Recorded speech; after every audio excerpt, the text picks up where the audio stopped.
One of them that comes to mind, we had a great relationship with Amazon, and they had the Amazon Alexa, and they had a campaign that was perfect for me because it was like, let's do something fictional, like have Alexa do something that is not possible in the real world.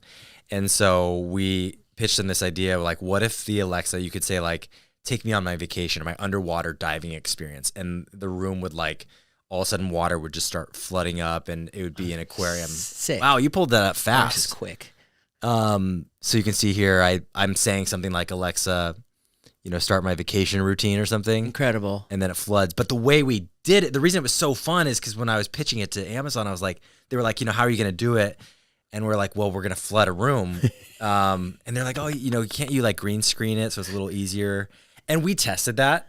You can do a technique in filmmaking, which is called dry for wet, which is where you actually suspend them for the underwater look on wires. Wow. And then you probably know this because you did acting. And did you ever do a dry for wet scene? They're pretty common. Tell me about it. They're kind of cool. So you rig up on stunt, you're floating, and you put fog in the room, and you put usually like a black backdrop back there, and then you shoot in slow motion, and you add some wind on the clothing. So it gives you, in slow motion, it gives you that underwater, and it's actually very realistic.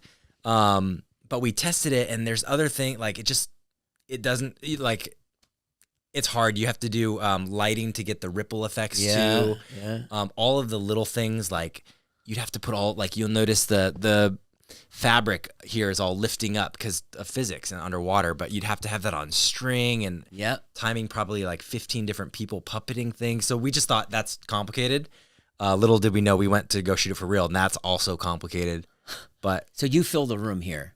So, well, we've learned that you can't, it's really difficult to fill a room because you have to have another tank next to the empty tank where the water's going to funnel. Yep. So you then have to do water management, which is really hard. So it's actually, we went to one of James Cameron's, the director of Titanic and Avatar and The Way of Water, one of his divers has a pool that's like, I can't remember, 20 something. It's the deepest pool in the LA area for underwater, like a pool where we could actually bring a crane. We had a set and we drop it down. So when it looks like the water's filling up, the set's going down. And that's how we can pull off that move. So the set is being submerged. Back it up first. The set's being submerged, but the problem we had, like, it happens fast. And because like short form, you don't want to have a 30-second video where like it's taking 30 seconds to like fill up. People would be swiping away, unfortunately. So we ended up having to like do a version of not even speed ramping. It turned out to be a jump cut. So I would hold my breath right at the end of here. And then this is a CG simulation.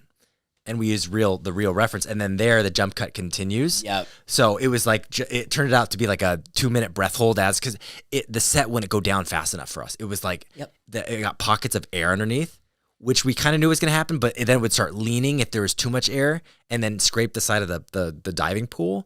So it was just a complicated, we had to scoop out the air, like we had divers underwater pushing it down, and the bubbles would go out a different way. And so, how are you doing as an actor in that scenario? I thought that was fun for me. That's a fun challenge. I love when there's holding your breath for 2 minutes is fun. Yeah, it's fun to learn how to do that. That's a cool thing. I'm also into free diving, so that helped for sure.